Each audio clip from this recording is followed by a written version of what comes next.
Kafka आखिरकार kaiju number 8 में transform हो गया और जैसे ही वह ट्रांसफॉर्म हुआ उसने काइजू नंबर 9 को भी हरा दिया। लेकिन सवाल यही है कि क्या काइजू नंबर 9 को हराना इतना आसान था या उसने कोई बड़ा प्लान बनाया था। चलिए देखते हैं कि आखिर क्या होता है। काफ्का की कोरू और गैन उसकी तारीफ करते हैं। कोरू की आंखों में आंसू आ रहे होते हैं और वह सबको लोगों का ध्यान रखने के लिए कहती है, मगर गैन थोड़ा घबराया हुआ लगता है। तब काफ्का को एहसास होता है कि जिन काइजुओं को उन्होंने हराया है उनका असली उद्देश्य कहीं और था। उनका असली लक्ष्य दिग्गजों के पीछे कुछ छुपा हुआ है। इसलिए काफ्का गैन और कोरू को सीधे इस बात की जानकारी देना चाहता है। इसलिए वे सभी वहां मौजूद लोग जल्दी से अपनी थरप बाइंडिंग और कैजिनल उपकरण पहनते हैं और साथ ही वहां काइजू नंबर 9 भी प्रकट हो जाता है। मुझे विश्वास नहीं हो रहा कि बेटा और गमा इतनी आसानी से हार गए। वे मेरे पहले संस्करण जितने ही ताकतवर थे। मैंने इसके लिए पहले से ही तैयारी कर रखी थी, पर तुम मेरी उम्मीद से ज्यादा ताकतवर निकले। काइजू नंबर 9 और डॉक्टर इसाओ आपस में भिड़ते हैं और पूरा कैंप अस्तव्यस्त हो जाता है। रिपोर्टों के हिसाब से काइजू नंबर 9 का 80.42 42.5 दर्ज किया गया है। इसलिए इसाओ उस नुकसान को सहन कर सकता है।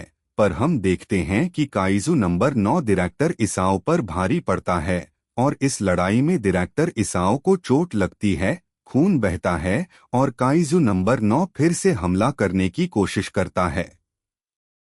इसाओ अपने हमले को रोकने में कामयाब हो जाते हैं और कहते हैं, तुम चाहे जितने ताकतवर हो गए हो, मैं फिर भी तुम्हें खत्म कर दूंगा। वैसे ही काइजू नंबर 9 का हाथ डायरेक्टर इसाओ के सूट को नुकसान पहुंचाता है। सभी लोग वहां से इवैक्यूएट हो चुके हैं, इसलिए बाप को भी वहां से जाना चाहिए। यह बेकार और जोखिम भरा है क्योंकि काइजू नंबर 9 के पास लोकेट करने की पावर है, जिसकी वजह से हम भाग नहीं सकते। कोरू कहती है कि हमें यहाँ से चले जाना चाहिए, लेकिन अकीरा बचपन से ही डायरेक्टर इसाओ का बड़ा फैन है और उनके नक्शे कदम पर चलना चाहती है। वह बोलती है, मेरा काम आपको विजय दिलाना है, इसलिए कृपया मुझे साथ देने दीजिए। अगर आप मेरे साथ हैं तो चलो इसे हराते हैं। तब डायरेक्टर इसाओ अपना सूट और वीपन पूरी पावर पर एक्टिवेट कर देते हैं। ध्यान रहे कि किसी भी नंबरड वेपन की फुल पावर रिलीज करने से उस उपयोगकर्ता की लाइफ स्पैन कम हो जाती है, लेकिन इसके बदले उन्हें मिलती है इतनी ताकत कि वे एक दाइकाइजू के बराबर बन जाते हैं। डायरेक्टर इसाओ और काइजू नंबर 9 बार बार एक दूसरे पर मुक्का बरसाते हैं और हमने देखा कि इस बार दोनों को बहुत क्षति होती है, पर डायरेक्टर इसाओ अपनी ऊर्जा को क्षति कम करने के लिए नियंत्रित कर रहे हैं। अगर ऐसा ही चलता रहा तो जब गैन की कैप्टेज फोर्स पहुंचेगी तो डायरेक्टर इसाओ बिल्कुल भी टिक नहीं पाएंगे। हमें यह काइजू हराना होगा, अकीरा, क्योंकि अगर मैं एक सेकंड के लिए भी डिफेंसिव हुआ तो यह मुझे मार देगा। इसलिए अब मैं अपनी पूरी पावर को आक्रमण पर लगाऊंगा। काइजू नंबर 9 की पावर से लड़ते हुए डायरेक्टर इसाओ अपने लेफ्ट आर्म को जबरदस्ती उपयोग करने की कोशिश करते हैं और वे चिल्लाते हैं, रुक जाओ।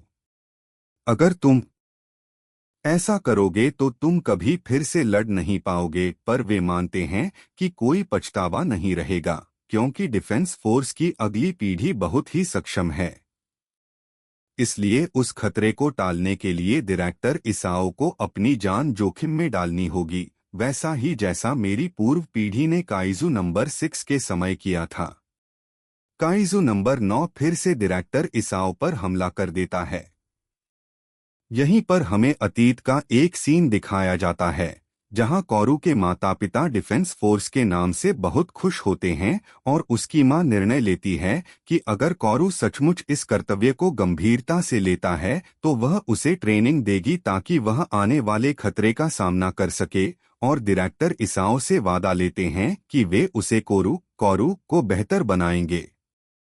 डायरेक्टर इसाओ काइजू नंबर 9 के हमले को इलेक्ट्रोमैग्नेटिक ऊर्जा से रोकने की कोशिश करते हैं और वह ऊर्जा इतनी शक्तिशाली है कि अगर कोई इंसानी फॉर्म में उसका उपयोग करता है तो बच पाना मुश्किल हो जाता है। पर काइजू नंबर 9 पहले से उसकी तैयारी कर रहा था। वह अपनी फॉर्म बदलकर अपनी बॉडी को बचाने लगता है। डायरेक्टर इसाओ फिर भी उसी ऊर्जा से वार करते हैं और एक जोन में धमाका होता है। पास खड़ी एक बिल्डिंग भी गिर जाती है, जिसे देखकर गैन और काफका हैरान रह जाते हैं और वे डायरेक्टर इसाओ के पास पहुंचने की कोशिश करते हैं।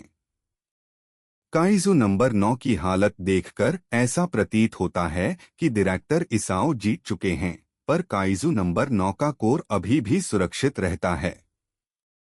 डायरेक्टर इसाओ कहते हैं कि अगर तुम्हारे पास काइजू जैसा शरीर होता तो तुमने मुझे हराना आसान समझा होता, पर तुम्हारे इंसानी शरीर के लिए यह कठिन है। डायरेक्टर इसाओ अभी थक कर बैठने को तैयार नहीं होते, पर काइजू नंबर 9 उन्हें अब्सॉर्ब करके अपनी शक्ति में समाहित कर लेता है।